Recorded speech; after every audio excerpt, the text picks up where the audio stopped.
5 former Memphis police officers were charged with murder yesterday. That's where we're starting the 7 from the Washington Post. I'm Jeff Pierre. It's Friday, January 27th. Let's get you caught up with today's 7 stories. The former officers were charged for the fatal beating of Tyre Nichols, a 29-year-old black man, during a traffic stop earlier this month. The officers were fired last week. Tyre Nichols' parents sat down with the Post this week after viewing the body cam footage of the arrest. And then when I walked in that room and I sat there and I heard my son's voice, because that's going to be the last time that I hear my son's voice. And that just did something to me. And I just had to get out. I had to get up and I had to walk out. The family also discussed how jarring it was that the 5 suspected officers are black and what it was like having to see the image of their son in a hospital bed with these horrific injuries. Body cam footage shows that Nichols was kicked, punched, pummeled, and tasered. The footage is being publicly released tonight, and officials in Memphis are bracing for protests. Number 2. The quest for classified documents is going deeper. The National Archives asked former presidents and vice presidents yesterday to look for any sensitive material that could have been left behind. This comes after papers were found at President Biden's home and private office, and the homes of former Vice President Mike Pence and former President Donald Trump. So who was asked? The list probably includes Barack Obama, George W. Bush, and Bill Clinton, as well as former Vice Presidents Dick Cheney, Al Gore, and Dan Quayle. One exception is former President Jimmy Carter.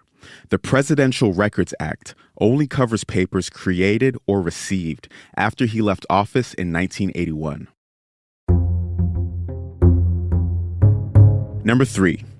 Experts still expect an economic slowdown this year. According to numbers released yesterday, the U.S. economy grew by 2.1% in 2022. We had 6 months of solid growth in the last half of the year. That's good news, but it's not the full picture. Experts say that interest rate hikes, which were supposed to bring down prices by cooling the economy, haven't had their full impact yet. Another rate hike is expected next week. Number 4. Israeli forces carried out a deadly raid on a Palestinian city yesterday. Palestinian officials say that 9 people were killed in the city of Jenin. It was one of the deadliest operations in the West Bank in nearly 2 decades. The raid has raised fears of more violence. Israel is struggling to contain a growing insurgency led by young Palestinians in the occupied West Bank.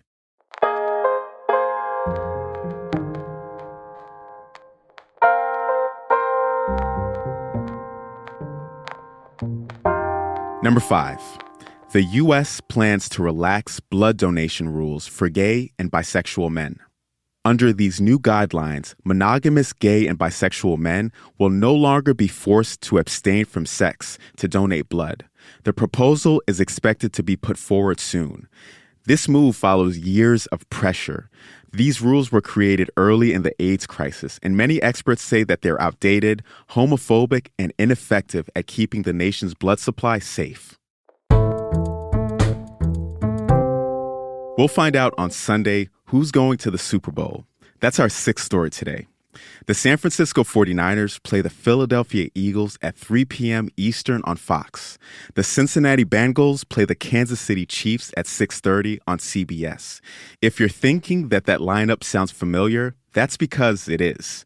The Bengals and the Chiefs are playing each other for the AFC title for a rare 2nd year in a row. And the 49ers also played in last season's Final Four.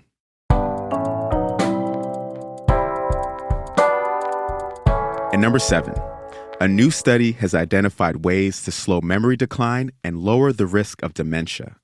So what's the secret? Eating a balanced diet, exercising the mind and body, having regular contact with others, and not drinking and smoking.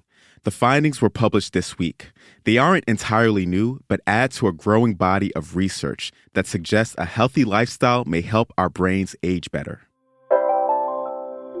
Not only are you all caught up, but you're one step closer to the weekend. And since it's Friday, you know we have to give a shout out to the crew that made this podcast possible. The assistant producer of The 7 is Taylor White. The staff writers are Tess Homan and Jamie Ross. John Taylor is our editor. Additional editing by Christina Quinn and Renita Jablonski. Copy editing is by Francis Moody. Mixing and sound design is by Jim Briggs. Our theme music is by Edith Mudge. If you like what you're hearing, drop us a review on Apple Podcasts. You can also rate us on Spotify. I'm Jeff Pierre. Have a great weekend, and let's do it again on Monday.